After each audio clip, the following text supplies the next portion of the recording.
Hello everyone, welcome to CUET concept. CUET concept के online learning platform पे आप सभी का स्वागत है। बच्चों, मैं हूं प्रकृति, आपके बिजनेस स्टडीज और अकाउंटेंसी की मेंटोर। और आज हम बात करेंगे हमारी जो अकाउंटेंसी डोमेन है उसकी जो यूनिट 2 है, that is reconstitution of a partnership firm. उसका जो हमारा पहला टॉपिक है that is change in profit sharing ratio among the existing partners. इसके कुछ इंपॉर्टेंट एमसीक्यूज के बारे में हम डिस्कस करेंगे आज की क्लास। इससे पहले मैं आपको बता दूं कि अगर आप सीयूईटी या फिर एनसीईटी की प्रिपरेशन करना चाहते हो तो हम लेके आ गए हैं आपके लिए टारगेट बैच। अब इसमें आपको क्या क्या दी जाएंगी, इसमें आपको लाइव क्लासेस मिल जाएंगी, है ना। दूसरा, आपको इसमें रिकॉर्डेड लेक्चर्स मिल जाएंगे, है ना। जो रिकॉर्डेड लेक्चर्स होंगे वो मिल जाएंगे। इसके अलावा आपको क्लास नोट्स मिल जाएंगी पीडीएफ के फॉर्मेट में, और प्रॉपर टेस्ट सीरीज और गाइडेंस भी आपको दी जाएंगी। ठीक है, प्रॉपर मॉक टेस्ट वगैरह आपको प्रोवाइड किया जाएगा। अब इसकी ऑफर प्राइस क्या है? इसकी ऑफर प्राइस है हमारी 1799 की। अब इसमें कोर्सेज कौन कौन से हैं हमारे? एक हमारा बीए है ना, बीएससी है, बीकॉम है, बीएलएलबी है, वीवोक है, बीटेक है। इसके अलावा जो एनसीईटी के कोर्सेज हैं आपके, जैसे बीए प्लस बीएड है ना, BSc plus BEd, BCom plus BEd, तो ये सारे कोर्सेज अवेलेबल हैं। ठीक है, तो आपको पता है कि जैसा कि आपके एग्जाम्स में ज़्यादा टाइम नहीं बचे हैं, तो अगर आप अच्छे से प्रिपरेशन करना चाहते हो तो आप ये बैच जरूर अवेल करो। अब इसके लिए आपको क्या करना पड़ेगा? इसके लिए सबसे पहले आपको हमारी जो सीयूईटी कॉन्सेप्ट की एप्लीकेशन है उसे प्ले स्टोर से डाउनलोड करनी होगी। उसके बाद जाके आप उसमें रजिस्टर करोगे। रजिस्टर करने के बाद आपको लॉगिन करना पड़ेगा। लॉगिन करने के बाद आप टारगेट बैच सेलेक्ट करोगे, पेमेंट करके आपको ये बैच मिल जाएगा। ठीक है, अब हम बात कर लेते हैं हमारे क्लास की जो आज टॉपिक है, that is change in profit sharing ratio among existing partner. सबसे पहले हम ये समझते हैं कि reconstitution of a partnership firm की मतलब क्या है, क्या मतलब है, क्या मीनिंग होती है इसकी। तो क्या होता है, रिकंस्टिट्यूशन हम तब बोलते हैं जब एक पार्टनरशिप की रिकंस्टिट्यूशन होती है। तो इसमें क्या होता है कि जो एग्जिस्टिंग एग्रीमेंट हुई रहती है पार्टनर्स के बीच वो खत्म हो जाती है, और अब क्या होती है कि एक नई एग्रीमेंट के बेसिस पे हमारी जो पार्टनरशिप बिजनेस है वो कैरी ऑन हम करते हैं, अपने बिजनेस को चलाते हैं। तो जो पुरानी एग्रीमेंट है वो खत्म हो गया, अब नई टर्म्स एंड कंडीशन, नई एग्रीमेंट के बेसिस पे आप पार्टनरशिप बिजनेस कैरी ऑन करेंगे। कौन? जो सारे पार्टनर्स है वो। अब देखो, इसको हम बोलते हैं रिकंस्टिट्यूशन। ठीक है, अब इसके अंदर कुछ केसेस आते हैं जिसके बारे में हमने अपने सिलेबस के टाइम डिस्कस किया था। मैंने केसेस बताया था आपको कि कौन से केस में हम बोल सकते हैं कि एक पार्टनरशिप फर्म की रिकंस्टिट्यूशन हो रही, जिसमें सबसे पहला था हमारा change in profit sharing ratio among the existing partners. अब जो एग्जिस्टिंग पार्टनर्स हैं, एग्जिस्टिंग पार्टनर्स कौन होते हैं? जो पहले से हमारे पार्टनरशिप फर्म में काम कर रहे हैं। अब वो जो प्रॉफिट शेयरिंग रेशियो है उनकी, ये कौन सी रेशियो होती है?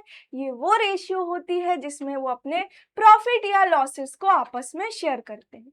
अब ये जो प्रॉफिट शेयरिंग रेशियो है जब एग्जिस्टिंग पार्टनर्स के बीच चेंज होती है, जो ओल्ड प्रॉफिट शेयरिंग रेशियो है, ठीक है, जो ऑलरेडी जो काम कर रहे हैं पार्टनर्स, एग्जिस्टिंग पार्टनर्स जो हैं, उनके बीच अगर प्रॉफिट शेयरिंग रेशियो चेंज हो जाए तो इसका क्या इफेक्ट होता है, इसके बारे में हमने इस यूनिट में पढ़ा था, मतलब इस टॉपिक में पढ़ा था। अब हम इससे रिगार्डिंग कुछ क्वेश्चंस को देखेंगे।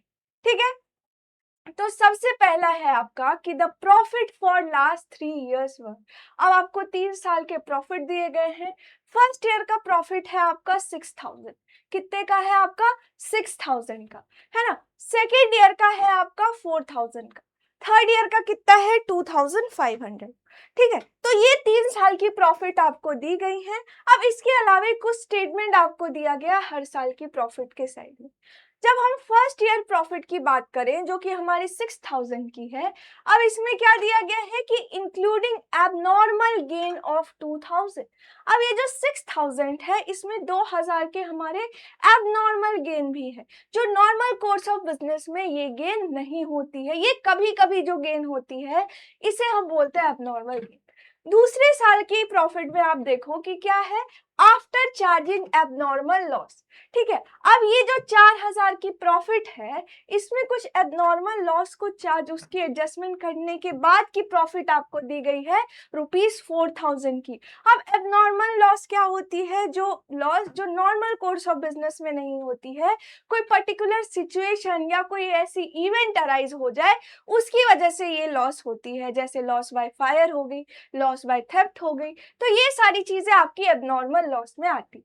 थर्ड ईयर की प्रॉफिट में देख लो, including abnormal income of ₹1500।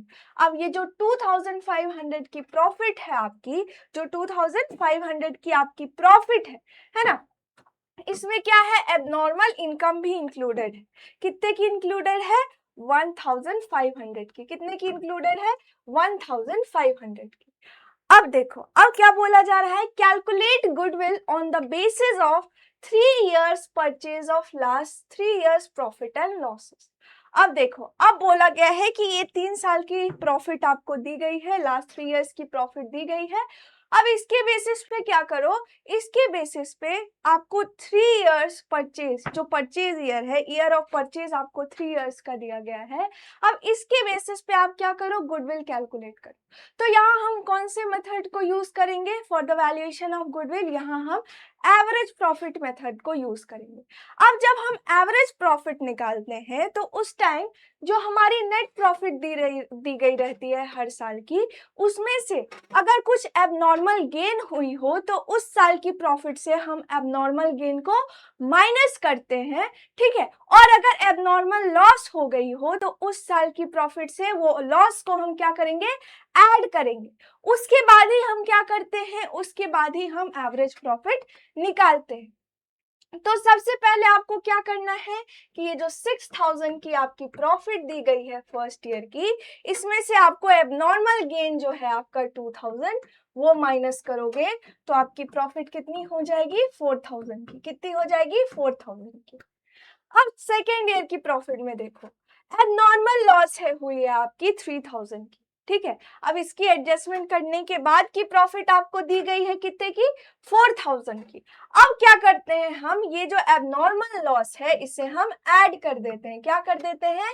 Add कर देते हैं। तो ऐड करने के बाद हमारी प्रॉफिट जो है वो कितने की हो जाएगी? 7000 की। कितने की हो जाएगी? 7000 की। अब थर्ड ईयर की जो प्रॉफिट दी गई है इसमें क्या है? कुछ एबनॉर्मल इनकम है आपकी। कितने की है? 1500 की है। तो हम इस प्रॉफिट में से एबनॉर्मल गेन को माइनस कर देंगे, डिडक्ट कर देंगे, तो ये कितना आएगा हमारा? ₹1000। कितना आएगा हमारा? ₹1000। ठीक है, अब हम एवरेज प्रॉफिट कैलकुलेट करेंगे। एवरेज प्रॉफिट कैलकुलेट करने के लिए सबसे पहले हम इन सारे प्रॉफिट्स को ऐड कर देंगे। जो ये सारे ईयर्स की प्रॉफिट हमें दी गई है इसे हम क्या करेंगे? पहले ऐड करेंगे। क्या करेंगे? ऐड करेंगे। ठीक है, अब हम इसे ऐड कर लेते हैं। देखो, पहला आ गया आपका 4000, 7000 that means 11000 plus 1000 that means 12000। 12000 की आपकी टोटल प्रॉफिट हो गई। अब हम एवरेज प्रॉफिट कैसे निकालते हैं? एवरेज प्रॉफिट, हम इस टोटल प्रॉफिट को क्या करेंगे? नंबर ऑफ ईयर्स, मतलब जितने साल की प्रॉफिट हमें गिवन है उससे डिवाइड कर देंगे। तो कितने साल की प्रॉफिट हमें दी गई है? 3 साल की। दैट मीन्स आपकी जो एवरेज प्रॉफिट है वो कितनी आ जाएगी? 12000 डिवाइडेड बाय 3 दैट मीन्स 4000। ये आपकी आ गई एवरेज प्रॉफिट।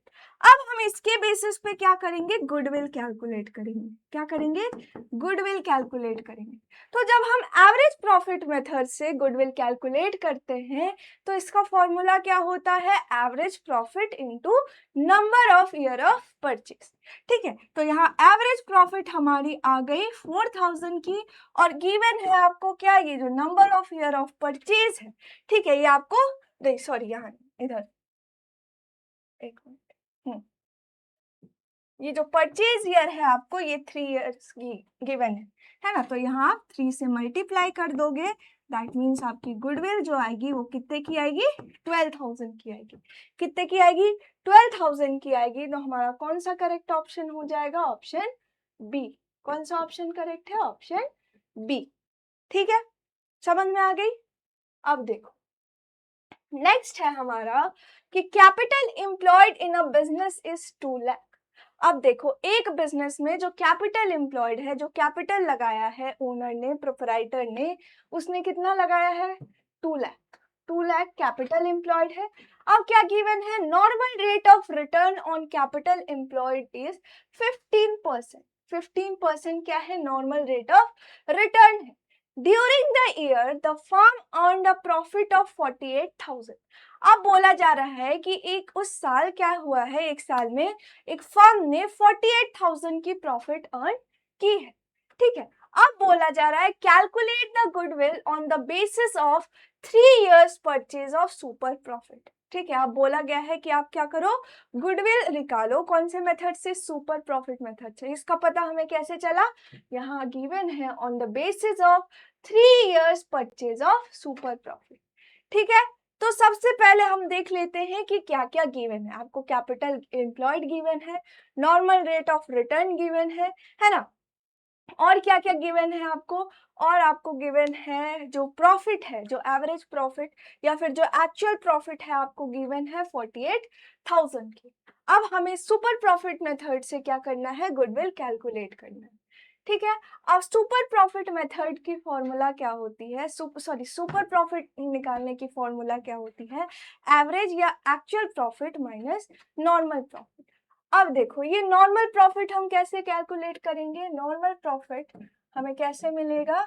कैपिटल एम्प्लॉयड जो है हमारी कितने की है? 2 लाख की। 2 लाख की इंटू जो हमारी नॉर्मल रेट ऑफ रिटर्न है कितने की है? 15%। That means 15/100। 15/100। तो हमारी जो नॉर्मल प्रॉफिट है वो आ गई आपकी 30,000। 30,000। ठीक है, नॉर्मल प्रॉफिट हम कैसे कैलकुलेट करते हैं? Capital employed into NRR, that is normal rate of return by 100। इससे हमें नॉर्मल प्रॉफिट मिल जाती है। आपको एवरेज या एक्चुअल प्रॉफिट दी गई है कितने की क्वेश्चन में? और 48,000 की। 48,000 की। ठीक है, अब सुपर प्रॉफिट मेथड का फॉर्मूला क्या होता है? Therefore super profit is equal to average profit या actual profit minus normal profit. That means आपका 48,000 माइनस 30,000। तो आपकी जो सुपर प्रॉफिट है वो कितने की आ गई? 18,000 की। कितने की आ गई? 18,000 की। अब हमें क्या करना है? गुडविल कैलकुलेट करना है। तो गुडविल कैसे कैलकुलेट करते हैं? सेम वही, super profit into number of year of purchase. तो सुपर प्रॉफिट हमारी 18,000 की आ गई और number of year of purchase कितने गिवन है हमारी? 3। दैट मीन्स जो हमारी गुडविल आएगी वो कितने की आएगी? 54,000 की। कितने की आएगी? 54,000 की। तो कौन सा ऑप्शन करेक्ट है हमारा? Option A. ऑप्शन ए। कैसे कैलकुलेट करते हैं समझ में आ गया? सबसे पहले हम नॉर्मल प्रॉफिट निकालेंगे। कैसे कैलकुलेट करते हैं normal profit? Capital employed into normal rate of return by 100। Average profit या एक्चुअल प्रॉफिट आपको क्वेश्चन में दी गई रहेगी, आप माइनस करोगे। ठीक है, आप क्या करोगे? एवरेज प्रॉफिट से नॉर्मल प्रॉफिट को माइनस कर दोगे, उससे आपको सुपर प्रॉफिट मिल जाएगी। और super profit into number of year of purchase आप करोगे तो आपको गुडविल की वैल्यू मिल जाएगी। तीसरा क्वेश्चन क्या है? A firm earns 1,20,000 as its annual profit. अब एक फर्म की एनुअल प्रॉफिट आपको दी गई है, कितने की है? 1,20,000 की। The normal rate of return of profit being 10%। अब नॉर्मल रेट ऑफ प्रॉफिट आपको दी गई है, that means normal rate of return आपको 10% की दी गई है। Assets of firm are 14,40,000 and liabilities are 4,40,000। अब आपको फर्म की एसेट दी गई है कि एसेट कितनी है? 14,40,000 की। और जो लाइबिलिटीज है हमारी वो कितने की है? आपकी लाइबिलिटी जो है आपकी वो है 4,40,000 की। अब क्या बोला जा रहा है कि find value of goodwill by capitalisation method. अब आपको यहाँ गुडविल कैलकुलेट करनी है कौन से मेथड से, कैपिटलाइजेशन मेथड से। अब यहाँ स्पेसिफाइड नहीं है कि कौन से, अब कैपिटलाइजेशन मेथड के अंदर भी दो मेथड आती है, एक आता है आपका capitalisation of average profit method और दूसरी आती है आपकी capitalisation of super profit method. तो यहाँ हम capitalisation of average profit method से क्या करेंगे, गुडविल कैलकुलेट करेंगे।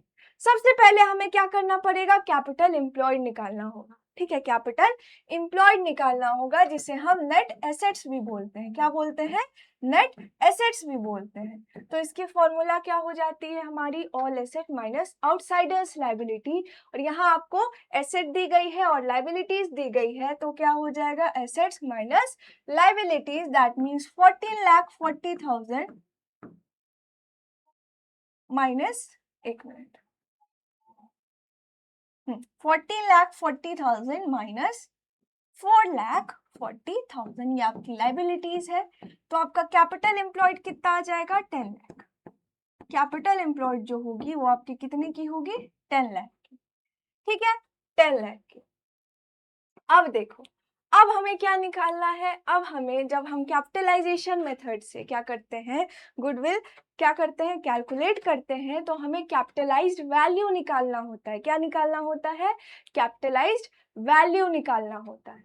अब कैपिटलाइज्ड वैल्यू निकालने के लिए हम क्या करेंगे, जो एनुअल प्रॉफिट दी गई है आपकी, जो एनुअल प्रॉफिट दी गई है या एवरेज प्रॉफिट अगर आपको दी गई रहती है, उसे हम किससे मल्टीप्लाई करेंगे, 100 डिवाइडेड बाय जो नॉर्मल रेट ऑफ रिटर्न आपको दी गई रहती है प्रॉफिट की, उससे, ठीक है। तो इससे क्या हो जाएगा, आपका जो कैपिटलाइज वैल्यू है फर्म की वो आपको मिल जाएगी। वो कितनी होगी, 1 2 3 4 5, दैट मीन्स 12 लाख की आपकी कैपिटलाइज वैल्यू। अब जब हम कैपिटलाइजेशन ऑफ एवरेज प्रॉफिट से गुडविल कैलकुलेट करते हैं, तो गुडविल का फॉर्मूला क्या होता है, CV minus C, that means capitalise value of the firm minus capital employed. तो CV आपकी कितनी आ गई, 12 लाख की, CV आपकी आ गई 12 लाख, और कैपिटल एम्प्लॉयड कितनी है आपकी, 10 लाख। 10 लाख ही है ना, यस, 10 लाख। तो आपकी जो गुडविल है वो कितने की आ जाएगी, 2 लाख। कितने की आ जाएगी, 2 लाख, ठीक है। तो कौन सा ऑप्शन करेक्ट है आपका, ऑप्शन सी, ऑप्शन सी, ठीक है। अब देखो, नेक्स्ट क्वेश्चन है आपका कि average profit of firm is 3 lakh. एक फर्म की एवरेज प्रॉफिट आपको दी गई है, कितने की है, 3 lakh. Total tangible assets in the firm are 28 lakh. अब उस फर्म की टैंजिबल एसेट्स की वैल्यू आपको दी गई है, कितने की है, 28 लाख की है, and outside liabilities are 18 lakh. अब यहाँ 18 लाख नहीं होगा, ये 8 लाख आप कर लो, ये आप 8 लाख कर लो, ठीक है, 8 लाख कर लो, 8 लाख होगा, ठीक है, ये 18 लाख नहीं होगा, ये आपका 8 लाख हो जाएगा, ठीक है, यहाँ कुछ एरर हो गया, ठीक है। तो 8 लाख की आपकी आउटसाइड लायबिलिटीज है। In same type of business normal rate of return is 10% of capital employed. अब आपको नॉर्मल रेट ऑफ रिटर्न दी गई है, कितने की है, 10% की है। अब क्या बोला जा रहा है, calculate the goodwill by capitalisation of super profit method.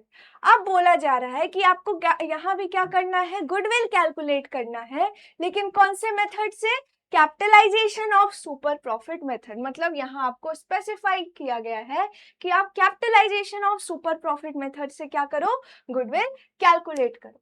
अब इसके लिए सबसे पहले हमें हमारे कैपिटल एम्प्लॉयड को कैलकुलेट करना होगा। कैपिटल एम्प्लॉयड, अब मैम आप पूछोगे कि मैम कैपिटल एम्प्लॉयड यहाँ क्यों कैलकुलेट करेंगे, क्योंकि यहाँ तो हम बस कैपिटलाइज वैल्यू जो आती है हमारी, वही हमारी गुडविल हो जाती है जब हम capitalisation of super profit method से कैलकुलेट करते हैं। तो यहाँ बेटा हम कैपिटल एम्प्लॉयड इसीलिए कैलकुलेट करेंगे क्योंकि कैपिटल एम्प्लॉयड से हम क्या करेंगे, जब मल्टीप्लाई करेंगे normal rate of return by 100, तो उससे हमें नॉर्मल प्रॉफिट मिलेगी, और हमारे जब वो जो average profit minus normal profit, that means हमें उससे सुपर प्रॉफिट मिलेगी, और super profit into 100 divided by normal rate of return है, उससे हमें कैपिटलाइज वैल्यू मिलती है जो कि हमारे फर्म की गुडविल हो जाती है। तो इसीलिए आपको क्या करना होगा, सबसे पहले जो कैपिटल एम्प्लॉयड है वो कैलकुलेट करना होगा। अब कैपिटल एम्प्लॉयड का क्या होता है फॉर्मूला, कैपिटल एम्प्लॉयड में जो आपकी एसेट्स आ जाती है और माइनस आउटसाइड लाइबिलिटीज आ जाएंगी। तो एसेट आपको गिवन है 28 लाख की, माइनस लाइबिलिटी जो है आपकी कितने की है, 8 लाख की। दैट मीन्स जो आपकी कैपिटल एम्प्लॉयड है वो कितने की आ जाएगी, 20 लाख। कैपिटल एम्प्लॉयड आपकी आ जाएगी 20 लाख की। अब इससे हम क्या करेंगे, अपना नॉर्मल प्रॉफिट निकालेंगे। अब नॉर्मल प्रॉफिट निकालने का फॉर्मूला अभी मैंने बताया आपको कि capital employed into normal rate of return by 100। Normal rate of return आपको गिवन है 10% की है ना। इससे क्या हो जाएगी, आपको नॉर्मल प्रॉफिट मिल जाएगी। ठीक है, नॉर्मल प्रॉफिट 1 2 3 4 1 2 3 4 5। नॉर्मल प्रॉफिट जो है आपकी वो 2 लाख की आ गई है। एवरेज प्रॉफिट कितनी है आपकी, 3 लाख की।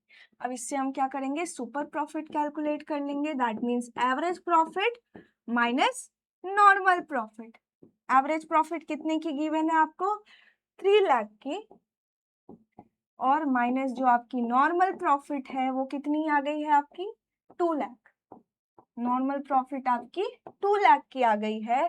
ठीक है, तो आपकी जो सुपर प्रॉफिट है वो कितने की आएगी, 3 lakh minus 2 lakh, that means 1 lakh. 1 lakh की आपकी क्या आ जाएगी, सुपर प्रॉफिट आ जाएगी।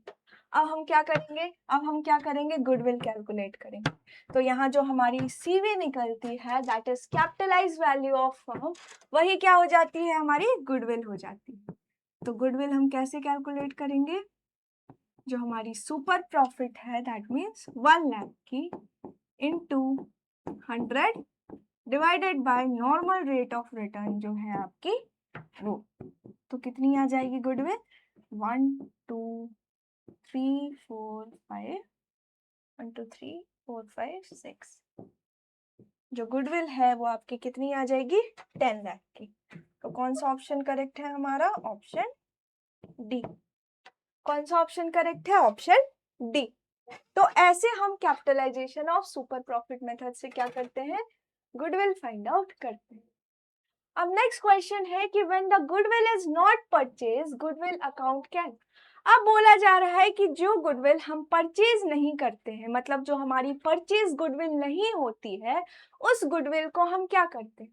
अब जो गुडविल परचेज नहीं होती है वो कौन सी होती है हमारी, कौन सी होती है, जो दूसरी जो सेल्फ जनरेटेड गुडविल होती है, उसे हम क्या बोलते हैं, जो गुडविल हम जो मैनेजमेंट के एफिशिएंसी की वजह से होती है, उनके हार्डवर्क की वजह से जो वो जो गुडविल होती है उसे हम क्या बोलते हैं, सेल्फ जनरेटेड गुडविल। तो यहाँ आपसे पूछा जा रहा है कि जिस गुडविल के लिए हम परचेज कंसिडरेशन पे नहीं करते हैं, सॉरी कुछ कंसिडरेशन पे नहीं करते हैं, जिसे हम परचेज नहीं करते हैं, खरीदते नहीं है, तो उस गुडविल की क्या ट्रीटमेंट होती है। तो पहला क्या है, never be raised in the books of account, मतलब उसे हम अपने बुक्स ऑफ अकाउंट में कभी रिकॉर्ड नहीं करेंगे। दूसरा है be raised in the books of account, उसे हम अपने बुक्स ऑफ अकाउंट में लिखेंगे, नोट करेंगे। Be partially raised in the books of account, उसका पार्शियल अमाउंट हमारे बुक्स ऑफ अकाउंट में जाएगा। और लास्ट क्या है, be raised as per the agreement of the partners, मतलब अगर पार्टनर्स के बीच एग्रीमेंट हुई हो तो क्या करेंगे, उसे हम अपने बुक्स ऑफ अकाउंट में रिकॉर्ड करेंगे। तो जैसा कि हम जानते हैं कि जो हमारी सेल्फ जनरेटेड गुडविल होती है उसे हम अपने बुक्स ऑफ अकाउंट में रिकॉर्ड नहीं करते हैं। कौन सी गुडविल हमारे बुक्स ऑफ अकाउंट में रिकॉर्ड होगी, जो परचेज गुडविल होगी, जिसके लिए हमने कुछ पे किया है, कुछ कंसिडरेशन पे किया है, बस वही गुडविल हमारे बुक्स ऑफ अकाउंट में रिकॉर्ड होती। बाकी जो सेल्फ जनरेटेड गुडविल है उसे हम अपने बुक्स ऑफ अकाउंट में रिकॉर्ड नहीं करते हैं। तो कौन सा ऑप्शन करेक्ट हो जाएगा आपका, option 1, that is it can never be raised in the books of account. इसे हम अपने बुक्स ऑफ अकाउंट में कभी रिकॉर्ड नहीं करते हैं, कभी नहीं दिखाते हैं। तो हमारा कौन सा ऑप्शन करेक्ट हो जाएगा, ऑप्शन ए, ऑप्शन ए। ठीक है, नेक्स्ट देखो, the goodwill of the firm is affected by. अब बोला जा रहा है कि जो फर्म की गुडविल होती है, जो फर्म की गुडविल होती है, जो रेप्यूटेशन होती है फर्म की, है ना, जो गुड इमेज होती है, वो कौन कौन से फैक्टर से अफेक्ट होती है। तो पहला क्या है, favourable location of the business. अगर बिजनेस की लोकेशन अच्छी है तो उससे क्या होगा, उसकी गुडविल भी होगी। फिर दूसरा क्या है, एफिशिएंसी ऑफ मैनेजमेंट। तीसरा क्या है, रिस्क इन्वॉल्व। और डी क्या है, ऑल ऑफ द अबव। तो एक फर्म की जो गुडविल होती है उन ये सारे फैक्टर्स से अफेक्ट होती है। ये सारे क्या है, इफेक्टिंग फैक्टर्स हैं जो कि एक फर्म के गुडविल को क्या करते हैं, अफेक्ट करते हैं। तो हमारा कौन सा ऑप्शन करेक्ट हो जाएगा, ऑप्शन डी, ऑप्शन डी। ठीक है, अब नेक्स्ट देखो, the profit earn by the business over the last 5 years are 12,000, 13,000, 14,000, 18,000 and 2,000। अब ये जो 2,000 क्या है, आपकी लॉस है।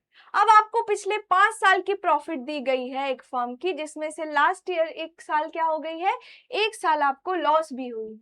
अब क्या बोला जा रहा है, based on 2 years purchase of the last 5 years profit, value of goodwill will be। अब यहाँ आपको गुडविल की वैल्यूएशन करनी है, गुडविल का अमाउंट निकालना है।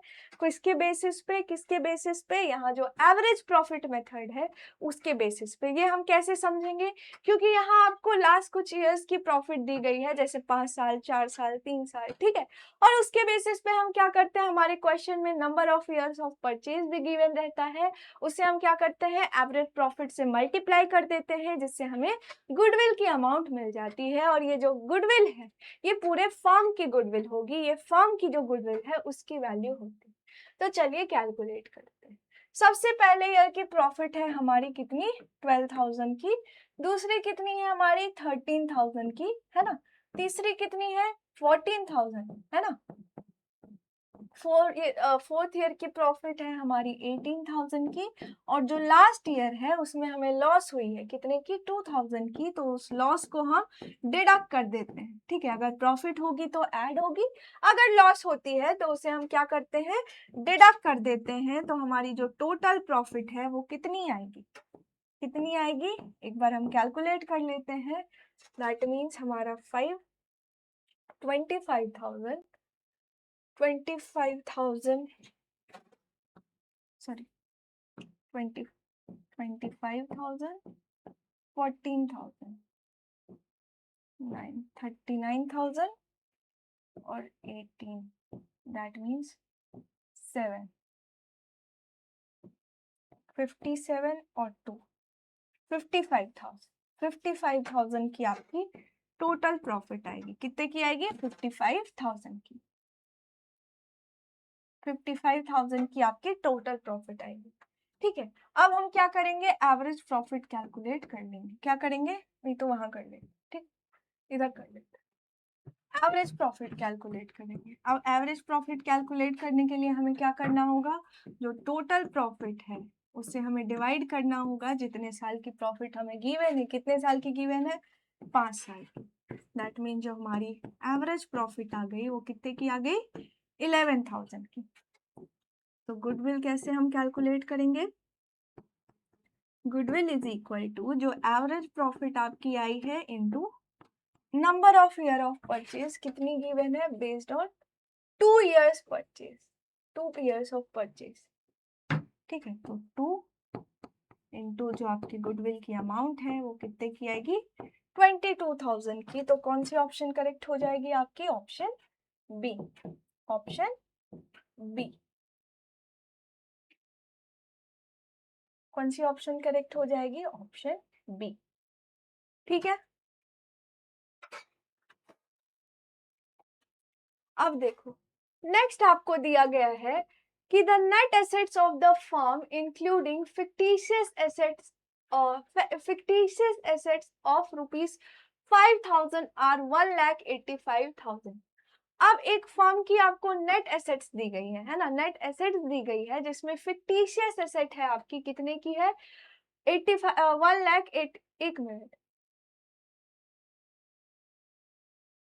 हाँ चलो, फिक्टिशियस एसेट भी है उसमें, कितने की है हमारी, 5,000 की। यहाँ से ये जो 1 है ना ये आप हटा लेना, ये बस 85,000। हाँ, तो ये जो नेट एसेट दी गई है फर्म की, इसमें 5,000 की हमारी क्या है, फिक्टिशियस एसेट है, और टोटल कितनी है हमारी नेट एसेट, 85,000 की। The net liabilities of the firm are 30,000। Net liabilities भी दी गई है फर्म की, जो कि कितनी है हमारी, 30,000 की। अब है कि the normal rate of return is 10% and the average profit of the firm are 8,000। अब आपको नॉर्मल रेट ऑफ रिटर्न दी गई है 10% की, और जो एवरेज प्रॉफिट है वो भी आपको गिवन है, कितने की गिवन है, 8,000 की। अब क्या बोला जा रहा है, calculate the goodwill as per the capitalisation of super profit. अब यहाँ आपको गुडविल की वैल्यू कैलकुलेट करनी है, कौन से मेथड से, capitalisation of super profit method से। कौन से मेथड से करनी है, capitalisation of super profit method से। ठीक है, अब इसके लिए आपको क्या करना पड़ेगा, सबसे पहले हमें कैपिटल एम्प्लॉयड निकालना पड़ेगा। अब क्यों निकालना है ये मैं आपको पिछले क्वेश्चन में समझा चुकी हूँ, क्योंकि इसके लिए हमें सुपर प्रॉफिट चाहिए। सुपर प्रॉफिट कैलकुलेट करने के लिए जो हमें एवरेज प्रॉफिट और नॉर्मल प्रॉफिट दोनों ही चाहिए, है ना। अब देखो, कैपिटल एम्प्लॉयड कैलकुलेट करने के लिए हम क्या करेंगे, हम total asset minus outside liabilities लेते हैं। अब ये जो एसेट्स है, इसमें हमारी फिक्टिशियस एसेट्स को हम एक्सक्लूड करते हैं, फिक्टिशियस एसेट्स को एक्सक्लूड करते हैं, इसे हम अपने एसेट्स में नहीं लेंगे जब हम कैपिटल एम्प्लॉयड कैलकुलेट करेंगे। तो जब आपको जो नेट एसेट्स है ये टोटल कितने की दी गई है, 85,000 की, इसमें से हम क्या करेंगे, इसमें से हम 5,000 की जो हमारी फिक्टिशियस एसेट्स है इसे हम माइनस कर देंगे, क्योंकि फिक्टिशियस एसेट्स की कोई वैल्यू नहीं होती है। तो हमारी जो एसेट्स है वो आपकी 80,000 की आ जाएगी, माइनस लाइबिलिटीज जो है आपकी कितने की है, 30,000 की है। तो हमारी जो कैपिटल एम्प्लॉयड है वो कितने की आ जाएगी, आपकी 50,000 की, 50,000 की। अब हम क्या करेंगे, इससे हम अपने net profit, sorry normal profit को कैलकुलेट करेंगे। नॉर्मल प्रॉफिट कैलकुलेट करने के लिए capital employed into normal rate of return कितनी गिवन है, 10% की, डिवाइडेड बाय 100। ठीक है, डिवाइडेड बाय 100। दैट मीन्स जो आपकी नॉर्मल प्रॉफिट है वो कितने की आ गई है, 5,000 की। कितने की आ गई है, 5,000 की। एवरेज प्रॉफिट गिवन है, आपको सुपर प्रॉफिट कैलकुलेट करना है। That means average profit minus normal profit. तो एवरेज प्रॉफिट आपको गिवन है कितने की है, 8,000 की, माइनस नॉर्मल प्रॉफिट अभी हमने कैलकुलेट किया, तो ये कितनी आ गई, 8,000 माइनस 5,000, दैट मीन्स 3,000 की आपकी सुपर प्रॉफिट आ गई है। कितने की आ गई है, 3,000 की आपकी सुपर प्रॉफिट है।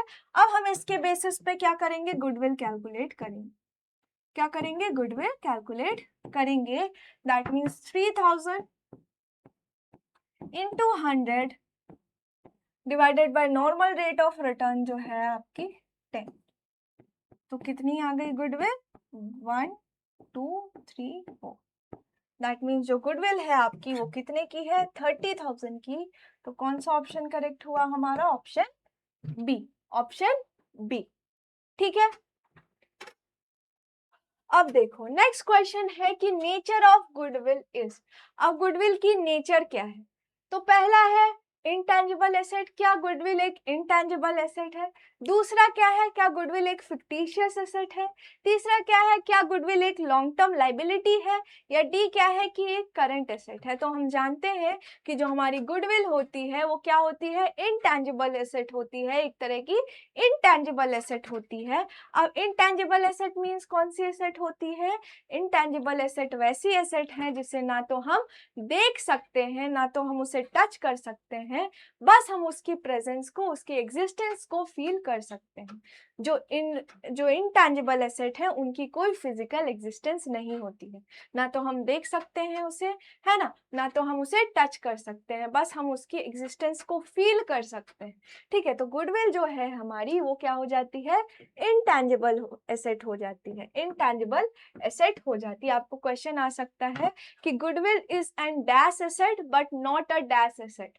तो goodwill is an intangible asset but not a fictitious asset. Fictitious asset क्यों नहीं है, क्योंकि फिक्टिशियस एसेट की कोई वैल्यू नहीं होती है, लेकिन गुडविल की हम जानते हैं कि वैल्यू होती है। तो गुडविल क्या है, एक तरह की हमारी इंटेंजिबल एसेट है। अब है कि weighted average method of calculating goodwill is used when. अब हमारी जो दूसरी एक जो एवरेज प्रॉफिट मेथड से जब हम गुडविल कैलकुलेट करते हैं तो उसके अंदर भी हमारी दो मेथड्स आती है।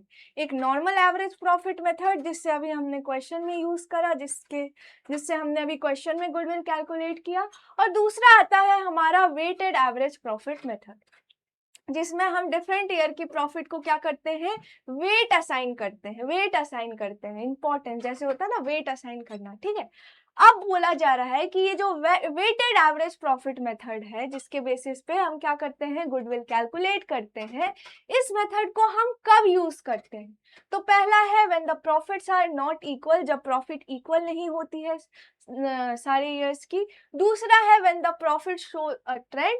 तीसरा है प्रॉफिट्स आर फ्लक्चुएटिंग, और डी है नन ऑफ दीज। तो ऐसा कब होता है, क्या प्रॉफिट जब इक्वल नहीं होती है तब, या प्रॉफिट ट्रेंड शो कर रही होती है, या फिर प्रॉफिट फ्लक्चुएट कर रही होती है। तो हमेशा याद रखना कि ये जो वेटेड एवरेज प्रॉफिट मेथड है ये हम तब यूज करते हैं जब हमारी प्रॉफिट जो है वो एक ट्रेंड शो कर रही होती है। तो कौन सा ऑप्शन करेक्ट हो जाएगा हमारा, ऑप्शन बी।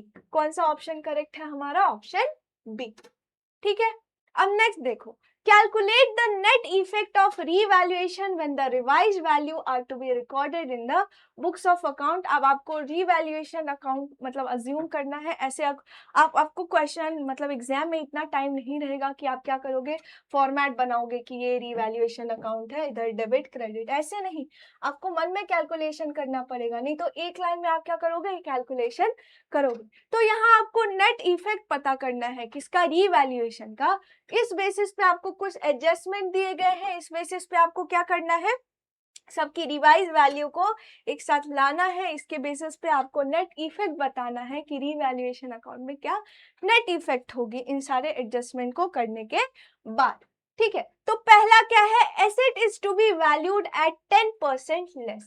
अब देखो sorry, stock is to be valued at 10% less. अब स्टॉक की वैल्यूएशन हमें करनी है, उसके अमाउंट को हमें क्या करना है, 10% से डिक्रीज करना है, लेस दिया गया है, लेस मींस 10% से जो एसेट की वैल्यू है वो डिक्रीज होगी।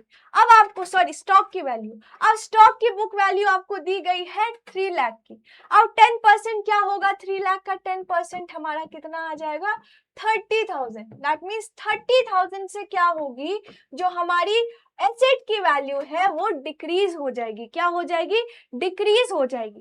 अब इसके लिए हम एंट्री क्या पास करेंगे, जब हम रीवैल्यूएशन अकाउंट की एंट्री पास करेंगे तो हम जानते हैं कि एसेट की क्या होती है, डेबिट वैल्यू होती है। जब इसका अमाउंट कम हो जाएगा तो एसेट को हम क्रेडिट कर देंगे। That means revaluation account debit 30,000 to assets to stock account 30,000, ठीक है। मतलब ये जो है टू स्टॉक, हम जो रीवैल्यूएशन अकाउंट है उसके डेबिट साइड लिखेंगे। तो हमारा क्या आ जाएगा, सबसे पहले हम क्या करेंगे, सबसे पहले हमारा 30,000 आ जाएगा, है ना। अब देखो नेक्स्ट क्या है, मैं आपको बता देती हूँ। अब देखो अभी एग्जाम तो है नहीं, अभी मैं आपको समझाने के लिए क्या करती हूँ, डेबिट, ठीक है, क्रेडिट, ये हमारा रीवैल्यूएशन अकाउंट, ठीक है, रफ में मैं बना देती हूँ। रीवैल्यूएशन अकाउंट है, ये आपका डेबिट आ गया, ये आपका क्रेडिट आ गया, ठीक है। एक मिनट,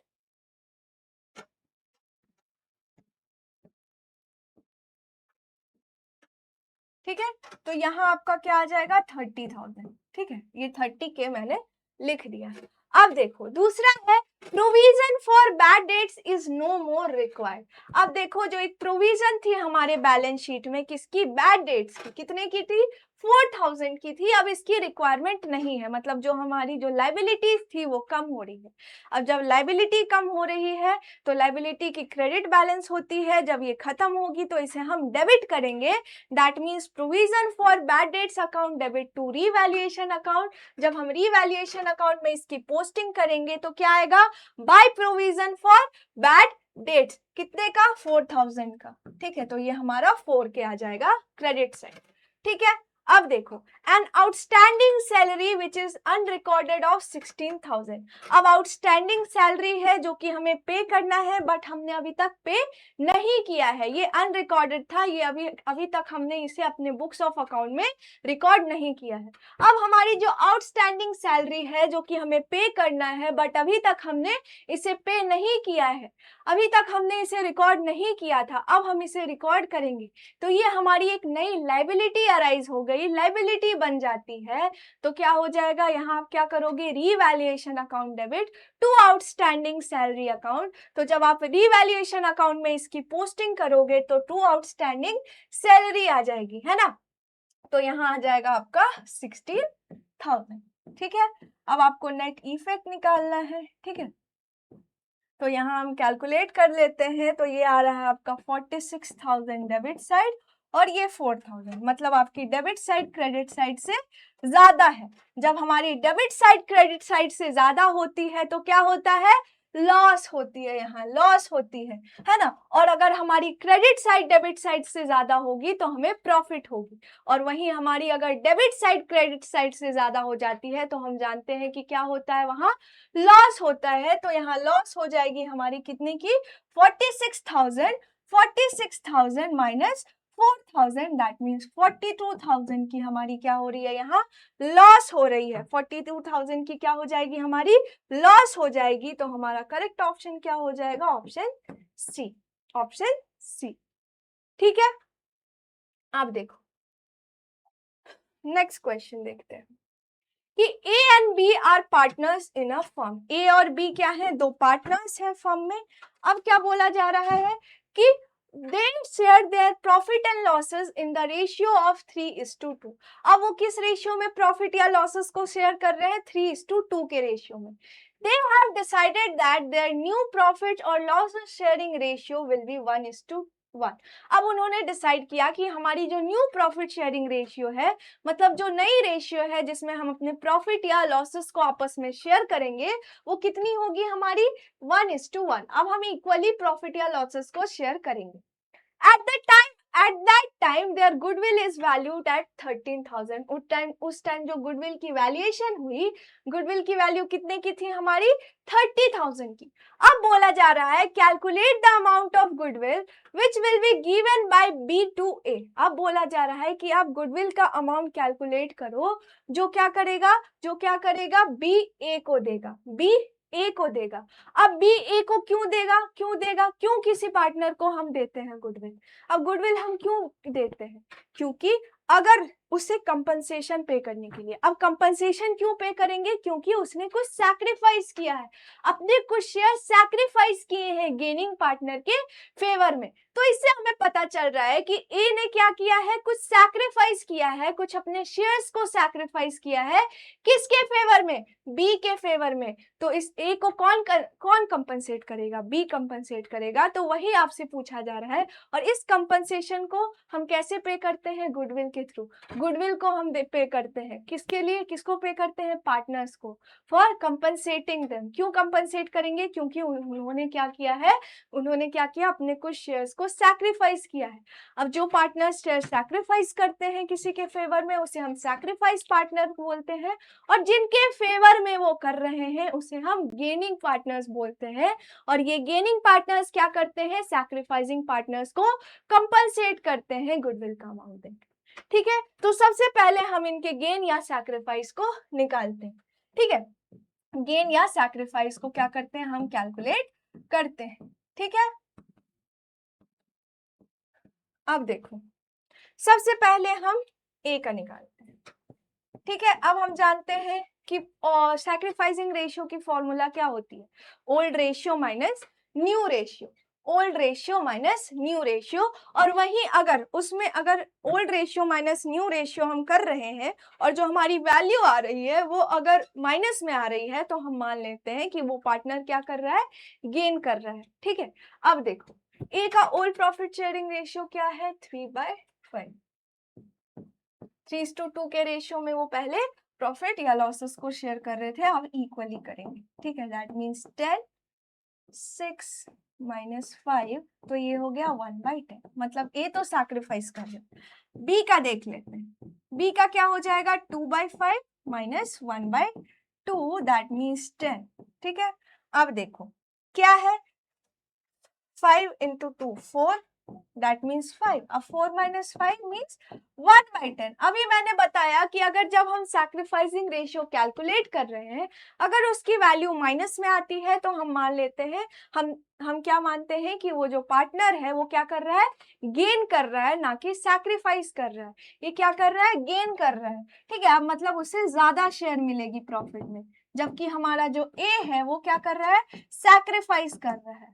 अब इस ए को कौन कंपनसेट करेगा, ए को कौन कंपनसेट करेगा, बी कंपनसेट करेगा। तो वही अमाउंट से पूछ रहा है कि कितने अमाउंट की गुडविल से वो उसे कंपनसेट करेगा। तो कितना करेगा, 1/10 इंटू कितनी थी गुडविल हमारी, 30,000 की, दैट मीन्स कितना अमाउंट, 3,000। कितना अमाउंट देगा, 3,000।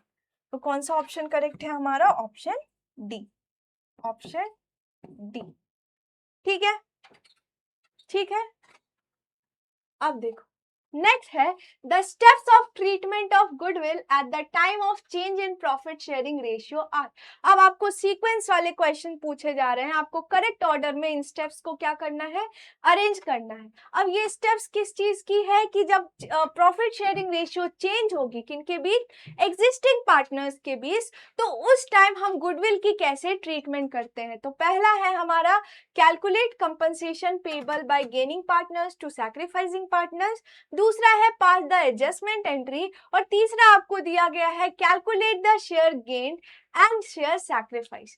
ठीक है, तो सबसे पहले हम क्या, हमने अभी क्या किया पिछले क्वेश्चन में, सबसे पहले हमने देखा कि क्या किया हमने, सबसे पहले हमने उनका गेन या सैक्रिफाइस निकाला कि किस पार्टनर ने कितना गेन किया है, कितना सैक्रिफाइस किया है। तो कौन सा हमारा फर्स्ट स्टेप होगा, calculate the gain share, shares gain and share sacrifice. दूसरा हमने क्या किया कि कितना कंपनसेशन अमाउंट पे करेगा, कौन, गेनिंग पार्टनर, किसे पे करेगा, सैक्रिफाइसिंग पार्टनर, वो कितना पे करेगा उसे हमने कैलकुलेट किया। अभी हमने देखा क्या किया, क्या कैलकुलेट किया कि वो जो गेनिंग पार्टनर है वो सैक्रिफाइसिंग पार्टनर को कितना अमाउंट पे करेगा। तो नेक्स्ट स्टेप हमारा हो जाएगा कैलकुलेट कंपनसेशन, कैलकुलेट कंपनसेशन, एक minute, calculate compensation payable by gaining partners to the sacrificing partners। और थर्ड स्टेप होगा कि हम क्या करेंगे, अपने एडजस्टमेंट एंट्री को पास करेंगे। तो हमारा कौन सा ऑप्शन करेक्ट है, 3, 1, 2। सबसे पहला हमारा थर्ड आएगा, फिर 1 आएगा, फिर 2 आएगा, 3, 1, 2। तो कौन सा ऑप्शन करेक्ट हो जाएगा हमारा, ऑप्शन सी। ऐसे क्वेश्चंस भी आपको एग्जाम में देखने को मिल सकते हैं। ठीक है, अब नेक्स्ट देखो, if the claim on account of workman's compensation is more than the workman compensation reserve. अब हमने क्या किया कि अपने फॉर्म में हमने वर्कमैन कंपनसेशन रिजर्व क्या किया है, बनाया। अब ये वर्कमैन कंपनसेशन रिजर्व एक फॉर्म में क्यों बनाते हैं हम, अब देखो हमारे फॉर्म में जो वर्कर्स काम कर रहे हैं, जो मतलब हजार्डस वर्क वो कर रहे हैं, जो जब वो काम कर रहे होते हैं तो उनके साथ बहुत सारी रिस्क एसोसिएटेड रहती है, इन्वॉल्व रहती है। अब मान लो कोई इंजरी हो जाए, कोई एक्सीडेंट हो जाए, तो इस केस में हम क्या करते हैं, उन वर्कर्स को कंपनसेशन प्रोवाइड करते हैं, कंपनसेशन पे करते हैं। अब इसके लिए हम क्या करते हैं, वर्कमैन कंपनसेशन रिजर्व बनाते हैं, एक स्पेसिफिक रिजर्व बनाते हैं हम, उसे हम क्या बोलते हैं, वर्कमैन कंपनसेशन रिजर्व। ठीक है, तो अब बोला जा रहा है कि जितने का हमने वर्कमैन कंपनसेशन रिजर्व बनाया था उससे ज्यादा की क्लेम अराइज हो गई है, मतलब उससे ज्यादा की लाइबिलिटीज अराइज हो गई। मान लो हमने वर्कमैन कंपनसेशन रिजर्व 50,000 का बनाया था और क्लेम कितने की आ गई, लाइबिलिटी कितने की आ गई हमारी, 60,000 की। मतलब जो हमने रिजर्व क्रिएट करा है वो हमारी क्लेम से तो कम हो गई। मतलब हमने रिजर्व तो 50,000 का क्रिएट किया था, है ना, 50,000 का ही रिजर्व हमने बनाया था, जो WCR हमने बनाया था वो 50,000 का था। ठीक है, लेकिन जो क्लेम अराइज हुई है, जो लाइबिलिटी अराइज हुई है वो कितने की है हमारी, 60,000 की। दैट मीन्स हमारी 10,000 की जो डिफरेंस आ रही है, 10,000 का तो और हमें पे करना है जो हमारी लाइबिलिटीज है। तो वही पूछा जा रहा है कि इस केस में जब हम जर्नल एंट्रीज पास करते हैं तो विच अकाउंट इज और आर डेबिटेड इनिशियली। तो हम इस केस में जब जर्नल एंट्री पास करेंगे तो कौन से अकाउंट को डेबिट करेंगे, कौन से अकाउंट को डेबिट करेंगे। तो जब हम जर्नल एंट्री पास करेंगे तो पहले तो ये जो कंपनसेशन हमने बनाया है इसे तो हम खत्म करेंगे, इसे हम खत्म करेंगे तो इसके लिए हमें इसे डेबिट करना पड़ेगा। और जो ये डिफरेंस का अमाउंट है ना, ये 10,000 जो डिफरेंस आ रही है ना, इसे हम किससे डेबिट करेंगे, रीवैल्यूएशन अकाउंट से। किससे डेबिट करेंगे, रीवैल्यूएशन अकाउंट से। तो हमारी वर्कमैन कंपनसेशन रिजर्व और जो हमारी रीवैल्यूएशन अकाउंट है दोनों डेबिट होगी। रीवैल्यूएशन अकाउंट किससे डेबिट होगी, मतलब यहाँ वर्कमैन कंपनसेशन रिजर्व हमारी 50,000 से डेबिट होगी और 10,000 जो डिफरेंस अराइज हो रही है उसे हम रीवैल्यूएशन अकाउंट से डेबिट करेंगे और जो हमारी क्रेडिट है वो कितनी की जाएगी, जितने की क्लेम अराइज हो रही है। तो यहाँ दोनों हमारा वर्कमैन कंपनसेशन रिजर्व और रीवैल्यूएशन अकाउंट दोनों ही डेबिट होंगे। ठीक है, तो हमारा करेक्ट ऑप्शन क्या हो जाएगा, option both option A and B, both A and B. तो कौन सा ऑप्शन सही है हमारा, ऑप्शन सी। अब देखो, A and B are partners in a firm sharing profit and losses in the ratio 2:3। A और B पार्टनर्स हैं एक फर्म में और वो किस रेशियो में प्रॉफिट या लॉसेस को शेयर कर रहे हैं, 2:3 के रेशियो में। With effect from 1st April 2022, अब उन्होंने डिसाइड किया कि 1st April 2022 से हम क्या करेंगे, They decided to share profit and losses equally। अब बोला गया है कि 1st April 2022 से उन्होंने डिसाइड किया कि हम ये प्रॉफिट या लॉसेस को क्या करेंगे, इक्वली शेयर करेंगे, इक्वली शेयर करेंगे। मतलब जो हमारी रेशियो होगी वो कितने की होगी, 1:1 की होगी। हम इक्वली प्रॉफिट या लॉसेस को शेयर करेंगे। तो अब क्या पूछा जा रहा है, what will be the bees gain और सैक्रिफाइस। तो यहाँ आपको बी के बारे में पूछा जा रहा है, जो बी हमारा पार्टनर है वो गेन कर रहा है या फिर सैक्रिफाइस कर रहा है। तो हम बी का कैलकुलेट करते हैं। ठीक है, बी का कितना होगा, 3/5।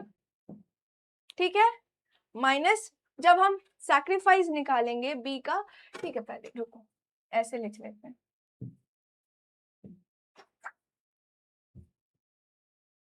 बीस गेन और सैक्रिफाइस। ठीक है, तो हम सैक्रिफाइसिंग रेशियो कैसे निकालते हैं, old ratio minus new ratio, old ratio minus new ratio. और अगर ये माइनस में आ जाएगी, अगर ये माइनस में आ जाती है तो हम मानते हैं, हम क्या मानते हैं कि वो पार्टनर क्या कर रहा है, गेन कर रहा है। वो जो पार्टनर है वो क्या कर रहा है, गेन कर रहा है। ठीक है, तो हम क्या करते हैं, सबसे पहले इसकी गेन या सैक्रिफाइस को निकाल। ठीक है, तो इसकी ओल्ड प्रॉफिट शेयरिंग रेशियो थी हमारी, क्या थी, 2:3। दैट मीन्स बी का अगर हम निकाले तो 3/5 माइनस, अब इक्वली करेंगे तो दैट मीन्स 1/2। तो 6 1/10। तो बी क्या कर रहा है, सैक्रिफाइस कर रहा है। कितने शेयर्स को सैक्रिफाइस कर रहा है, 1/10 शेयर को वो सैक्रिफाइस कर रहा है। तो हमारा कौन सा ऑप्शन सही होगा, ऑप्शन डी। कौन सा ऑप्शन करेक्ट है, ऑप्शन डी। अब नेक्स्ट देखो, सुपर प्रॉफिट इज द, अब पूछा जा रहा है कि सुपर प्रॉफिट क्या है, हम कैसे कैलकुलेट सुपर प्रॉफिट कैसे कैलकुलेट करते हैं, या सुपर प्रॉफिट क्या है। तो average profit earn by the firm, क्या ये फर्म जो एवरेज प्रॉफिट अर्न करती है उसे हम सुपर प्रॉफिट बोलते हैं। दूसरा क्या है, नॉर्मल प्रॉफिट, क्या ये नॉर्मल प्रॉफिट होती है। तीसरा क्या है, sum total of average profit and normal profit, क्या एवरेज प्रॉफिट और नॉर्मल प्रॉफिट की सम होती है। या फिर डी है, एक्चुअल और average profit over and above normal profit, क्या इसे हम कैसे निकालते हैं कि एवरेज या एक्चुअल प्रॉफिट माइनस एवरेज और एक्चुअल प्रॉफिट माइनस जो नॉर्मल प्रॉफिट, मतलब एक्सिस ऑफ एवरेज और actual profit over normal profit. Super profit का क्या फॉर्मूला होता है, एवरेज प्रॉफिट या actual profit minus normal profit, that means excess of average profit और actual profit over normal profit. तो कौन सा ऑप्शन करेक्ट होगा हमारा, एक्चुअल और average profit over and above normal profit. तो कौन सा ऑप्शन करेक्ट है हमारा, ऑप्शन डी, ऑप्शन डी।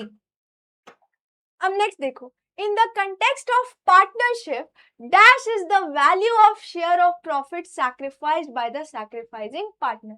अब जब हम पार्टनरशिप की बात करें तो क्या होती है, किस चीज के बारे में पूछा जा रहा है, the value of share of profit sacrificed by the sacrificing partner, जो सैक्रिफाइसिंग पार्टनर है। अब सैक्रिफाइसिंग पार्टनर कौन होते हैं, जो अपने कुछ शेयर्स को सैक्रिफाइस करते हैं, सरेंडर करते हैं, किसके फेवर में, गेनिंग पार्टनर के फेवर में। तो उसकी जो वैल्यू रहती है, उसकी जो वैल्यूएशन करती है, जैसे हम उसे कंपनसेशन पे करते हैं, तो उसे हम कैसे कंपनसेशन पे करते हैं, उसकी जो वैल्यू है, उसे हम कैसे कैलकुलेट करते हैं, गुडविल के थ्रू। उसे हम क्या बोलते हैं, गुडविल बोलते हैं। तो हमारा करेक्ट ऑप्शन क्या है, ऑप्शन बी, ऑप्शन बी।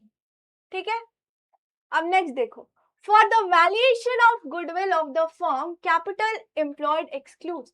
अब जब हम गुडविल की वैल्यूएशन करते हैं, एक फर्म के गुडविल को कैलकुलेट करते हैं, तो उस टाइम हमने देखा कि जब हम कैपिटलाइजेशन मेथड से गुडविल की कैलकुलेशन करते हैं, तो इसके लिए हमें सबसे पहले कैपिटल एम्प्लॉयड कैलकुलेट करना होता है।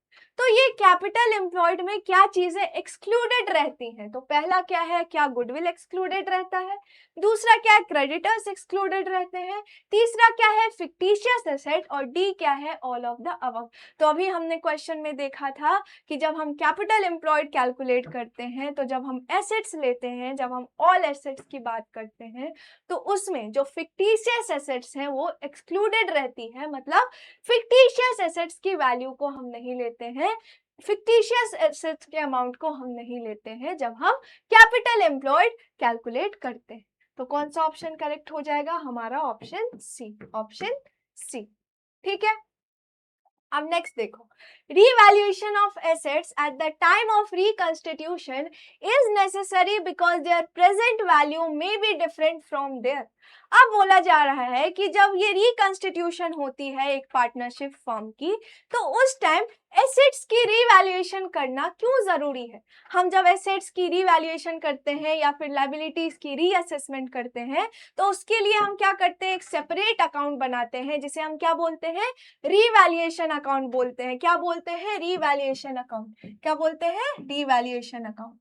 ठीक है। और इसकी नेचर क्या होती है, ये एक तरह की नॉमिनल अकाउंट है। क्या है, नॉमिनल अकाउंट है। ठीक है। तो पूछा जा रहा है कि ये जो एसेट की रीवैल्यूएशन होती है, चेंज इन प्रॉफिट, एसेट की रीवैल्यूएशन होती है कब, जब एक पार्टनरशिप फर्म की रिकंस्टिट्यूशन हो रही होती है।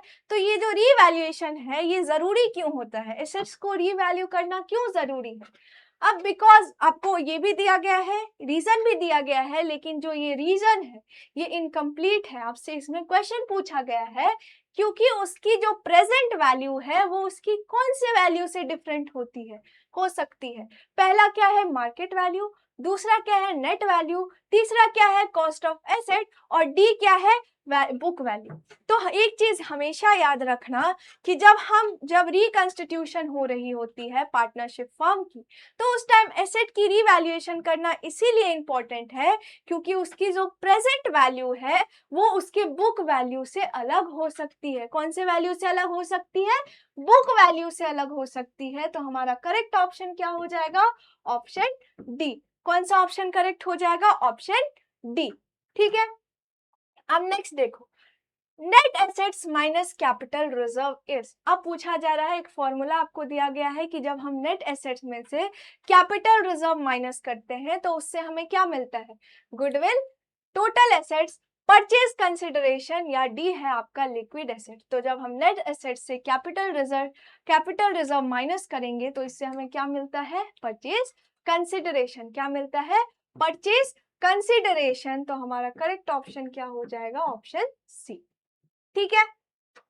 अब नेक्स्ट देखो, गुडविल कैन बी। अब वो पूछा जा रहा है कि गुडविल कैसा हो सकता है।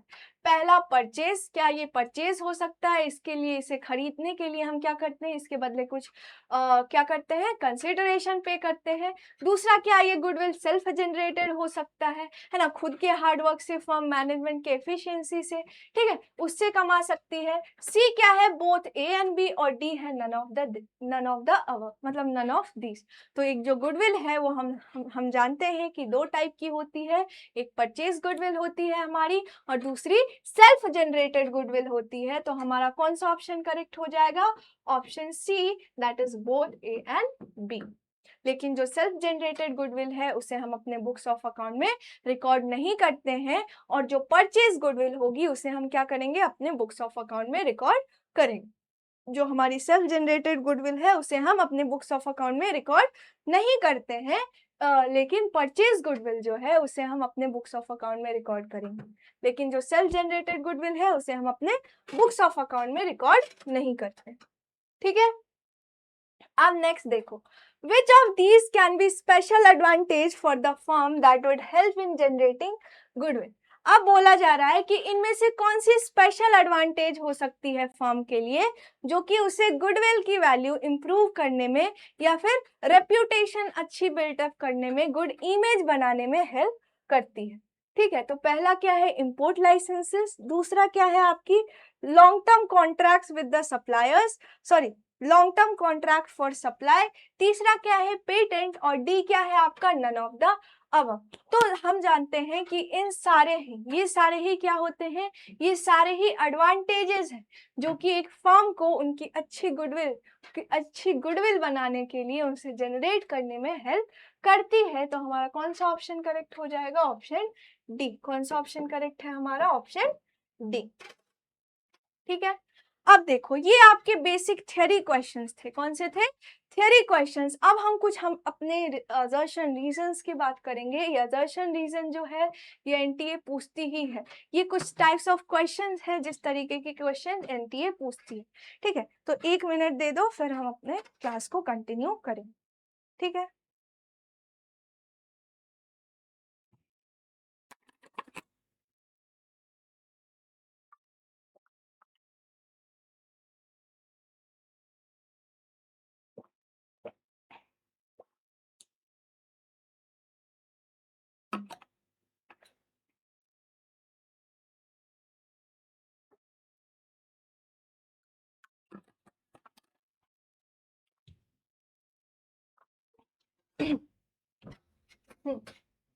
तो सबसे पहला क्या है, असर्शन आपको दिया गया है कि the factors which affects profit also affects goodwill. अब बोला जा रहा है वो सारे फैक्टर जो एक फर्म की प्रॉफिट को अफेक्ट करते हैं, वो फैक्टर्स एक फर्म की गुडविल को भी अफेक्ट करते हैं। तो ये स्टेटमेंट तो सही है। रीजन क्या है, profits are directly related to goodwill. अब बोला जा रहा है कि जो प्रॉफिट होती है फर्म की वो गुडविल से डायरेक्टली रिलेटेड रहती है। तो ये पॉइंट भी सही, अगर फर्म की गुडविल ज्यादा होगी, गुडविल अच्छी होगी, उसकी रेप्यूटेशन ज्यादा अच्छी होगी, तो उससे उसकी इनकम भी ज्यादा होगी, प्रॉफिट भी ज्यादा होगी, रेवेन्यू भी ज्यादा होगी, जो उनकी रिटर्न है, जो उनकी प्रॉफिट है वो भी ज्यादा होगी और वो भी अच्छी होगी। तो दोनों ही स्टेटमेंट सही है। और कैसा हम समझ सकते हैं कि ये जो रीजन है हमारे असर्शन को करेक्टली एक्सप्लेन कर रहा है कि नहीं, इसके लिए हम क्या करेंगे, बिकॉज लगा के देखेंगे। The factors which affect profit also affects goodwill because profits are directly related to goodwill। तो ये दोनों ही स्टेटमेंट सही है, और जो हमारी रीजन है वो असर्शन को करेक्टली एक्सप्लेन कर रही है। तो कौन सा ऑप्शन हमारा सही होगा, option A, that is both assertion and reason are true and the reason is the correct explanation of assertion, ठीक है। नेक्स्ट देखो, नेक्स्ट है आपका, goodwill is considered as an intangible assets but not a fictitious asset. अब बोला जा रहा है कि गुडविल क्या है, एक इंटेंजिबल एसेट है, लेकिन वो एक फिक्टिशियस एसेट्स नहीं है। सही बात है, ये बिल्कुल सही। दूसरा रीजन बोला जा रहा है, goodwill can neither be seen and touch nor it can be purchased और sold with any other asset. अब बोला जा रहा है कि जो गुडविल है इसे ना तो हम देख सकते हैं, ना ही हम टच कर सकते हैं, और ना ही हम इसे बाकी सारे एसेट्स के साथ खरीद या बेच सकते हैं। तो ये स्टेटमेंट भी बिल्कुल करेक्ट है, ये स्टेटमेंट भी करेक्ट है। ठीक है, अब 1 मिनट रुक जाना, एक मिनट रुक जाना। ठीक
है, तो दूसरा स्टेटमेंट क्या है कि गुडविल कैन, पहला है कि goodwill is considered as an intangible asset but not a fictitious asset. तो ये स्टेटमेंट हमारा सही है कि गुडविल क्या है, एक तरह की इनटैंजिबल एसेट है, लेकिन ये फिक्टिशियस एसेट नहीं होती है। दूसरा क्या है, goodwill can neither be seen and touched nor it can be purchased और sold with any other asset. अब बोला जा रहा है कि गुडविल क्या है, गुडविल क्या है, गुडविल को ना हम देख सकते हैं ना हम टच कर सकते हैं। तो ये स्टेटमेंट तो सही है, ये जो आधी स्टेटमेंट है ये तो सही है, मतलब ये स्टेटमेंट जो है ये आपकी पार्शियली करेक्ट है। ठीक है, इस चीज को मैंने ध्यान नहीं दिया था। अब क्या है, मेरे को लगा ये नॉर नहीं है यहाँ पे, है ना, मेरे को लगा यहाँ और है। ठीक है, इसीलिए अब देखो, goodwill can neither be seen and touch, ये तो सही है कि गुडविल को ना तो हम देख सकते हैं ना ही हम इसे टच कर सकते हैं। ठीक है, तो ये स्टेटमेंट तो सही है, लेकिन क्या है, not it can be purchased और sold with any other asset. अब बोला जा रहा है इसके साथ साथ ना तो हम इसे बाकी एसेट्स के साथ खरीद सकते हैं और बेच सकते हैं। ठीक है, अब देखो ऐसा तो नहीं होता है, गुडविल को हम परचेज भी कर सकते हैं और बेच भी सकते हैं, मतलब ये जो स्टेटमेंट है हमारी पार्शियली करेक्ट है, पार्शियली करेक्ट है। ठीक है, तो ये स्टेटमेंट हमारी रॉन्ग हो जाएगी। तो कौन सा ऑप्शन हमारा करेक्ट है, assertion is true but reason is false, assertion is true but reason is false. तो हमारा कौन सा ऑप्शन करेक्ट हो जाएगा, option D, option D. 1 minute,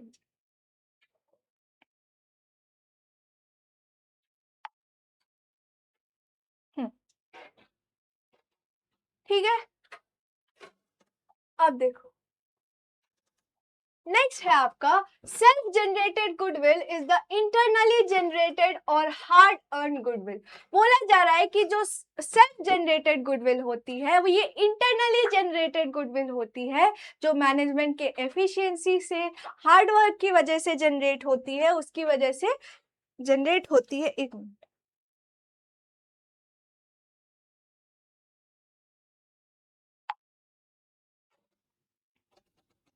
ठीक है। तो अब देखो, हम जानते हैं कि जो सेल्फ जनरेटेड गुडविल होती है ये इंटरनली जनरेटेड गुडविल होती है, ये मैनेजमेंट के अच्छे काम से, उनके हार्ड वर्क की वजह से, ये जो रेप्यूटेशन बिल्ड होती है फर्म की, उसकी वजह से होती है। अब रीजन क्या दिया गया है, it arises due to continued hard work of the organisation, its better quality product etcetera. अब इसके रीजन दिए गए हैं कि ये कैसे अराइज होती है, ऑर्गेनाइजेशन की हार्ड वर्क की वजह से, जो प्रोडक्ट वो अच्छी क्वालिटी की प्रोडक्ट क्या कर रहे हैं, अपने कस्टमर्स को प्रोवाइड कर रहे हैं, है ना, उसकी वजह से। तो ये सारे आपको रीजंस दिए गए हैं। तो हमारी दोनों ही स्टेटमेंट करेक्ट है और जो रीजन है वो हमारे असर्शन को करेक्टली एक्सप्लेन कर रही है। That means both assertion and reason are true and the reason is the correct explanation of assertion. तो हमारा करेक्ट ऑप्शन क्या हो जाएगा, ऑप्शन ए, ऑप्शन ए। ठीक है, अब नेक्स्ट देखो, असर्शन में दिया गया है कि goodwill is valued on the basis of normal business profit. अब देखो बोला गया है कि गुडविल को हम नॉर्मल बिजनेस प्रॉफिट पे क्या करते हैं, उसके बेसिस पे वैल्यू करते हैं। हमने देखा इसका हम कैसे समझ सकते हैं कि जो गुडविल की वैल्यूएशन हम करते हैं एवरेज प्रॉफिट के अंदर, उसमें देखा कि अगर किसी साल एबनॉर्मल प्रॉफिट या एबनॉर्मल गेन या फिर एबनॉर्मल लॉस हो रही है तो उसकी एडजस्टमेंट हम करते हैं। अगर एबनॉर्मल गेन हुई हो तो हम उससे रिस्पेक्टिव जिस साल वो एबनॉर्मल गेन हुई है उस साल की प्रॉफिट से हम उसे डिडक्ट करते हैं। वहीं अगर एबनॉर्मल लॉस हो गई हो तो उसे हम क्या करते हैं, ऐड करते हैं। तो ये नॉर्मल बिजनेस प्रॉफिट के बेसिस पे हम कैलकुलेट करते हैं। तो ये स्टेटमेंट करेक्ट है। For ascertaining normal business profit, abnormal losses are added and abnormal profits are deducted। अब बोला जा रहा है कि ये normal business profit को कैलकुलेट करने के लिए जो abnormal losses हैं उसे हमें एड बैक करना होता है, वही जो हमारी abnormal profit या gains हुई होती हैं, ठीक है, इसे हमें डिडक्ट करना होता है, माइनस करना होता है। मतलब ये स्टेटमेंट तो हमारी करेक्ट है। अब रीजन क्या बोल रहा है, abnormal losses and abnormal profits are adjusted to the net profit because they may or may not happen in future। अब रीजन में इसका रीजन बताया जा रहा है कि ये जो abnormal losses को हम ऐड करते हैं या फिर abnormal gain को हम माइनस करते हैं, ऐसा क्यों करते हैं, इसकी रीजन को बताया जा रहा है। क्योंकि ऐसी जो लॉसेस हैं या फिर प्रॉफिट है ये बार बार नहीं होती है, ये एक स्पेसिफिक सिचुएशन या इवेंट की वजह से होती है, कभी कभी होती है, हो सकता है फ्यूचर में ये हो या फिर ना हो। तो ये रीजन भी करेक्ट है और हम देख रहे हैं कि जो हमारी रीजन है वो हमारे असर्शन को करेक्टली एक्सप्लेन कर रही है। तो क्या हो जाएगा हमारा, both assertion and reason are true and reason is the correct explanation of assertion. तो हमारा करेक्ट ऑप्शन हो जाएगा ऑप्शन ए, ऑप्शन ए।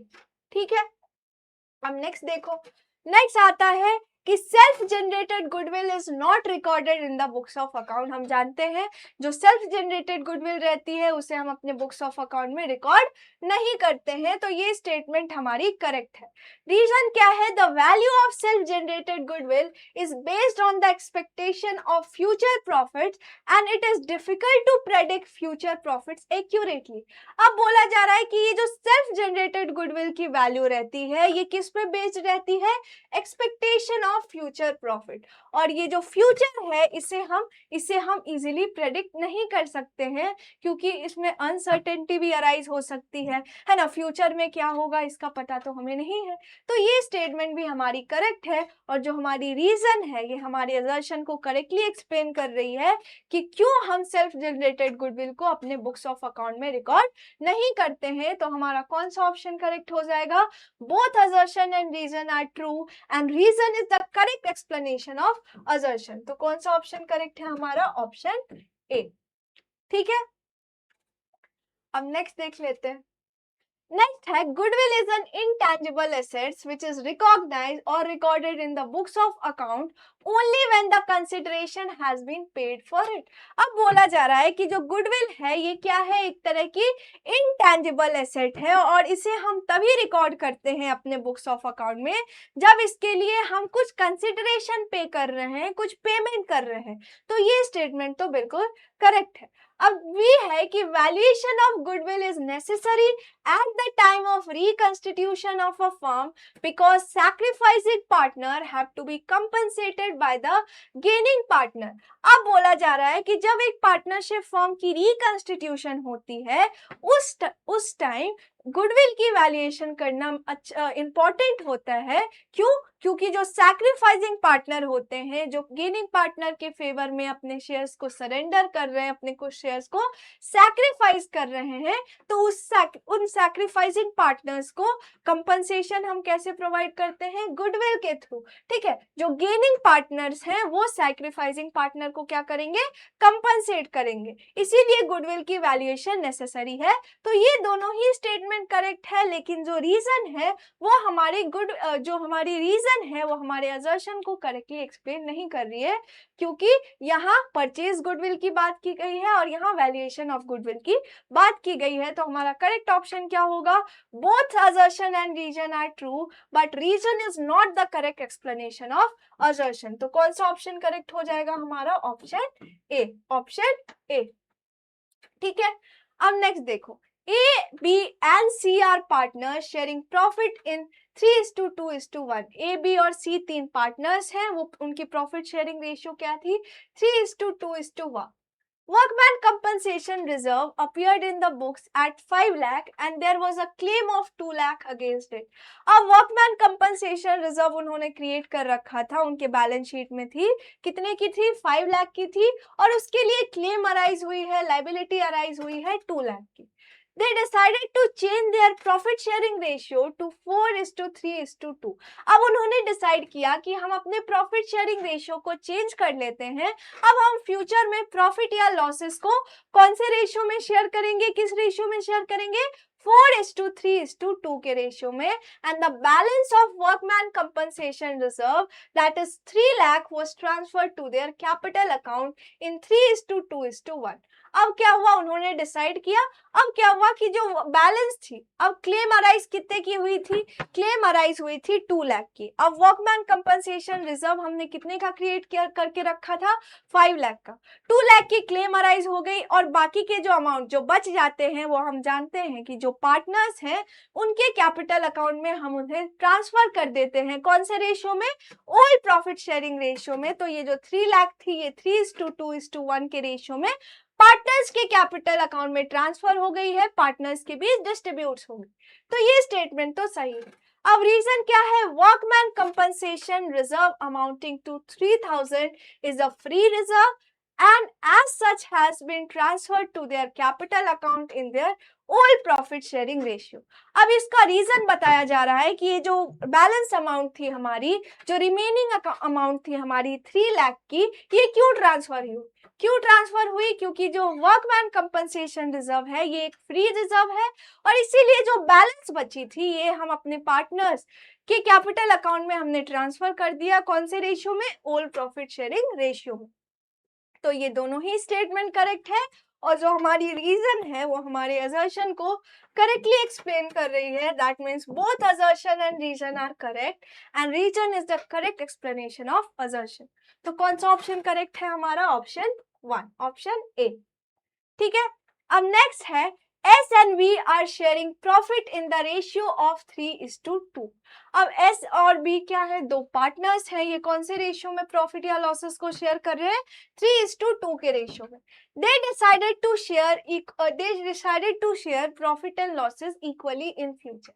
अब उन्होंने डिसाइड किया कि हम फ्यूचर में प्रॉफिट या लॉसेस को इक्वली शेयर करेंगे, दैट मीन्स 1:1 के रेशियो में शेयर करेंगे। Revaluation of assets and reassessment of liabilities resulted into a loss of 50,000 which was debited to their capital account in equal ratio।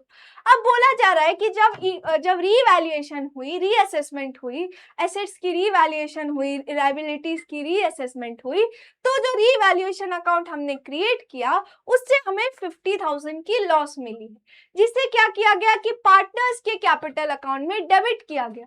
अब कौन से रेशियो में डेबिट किया गया? इक्वल रेशियो में। अब इक्वल रेशियो कैसे? इक्वल रेशियो अब उन्होंने डिसाइड किया था कि हम फ्यूचर में क्या करेंगे? इक्वली बांटेंगे प्रॉफिट या लॉसेस को।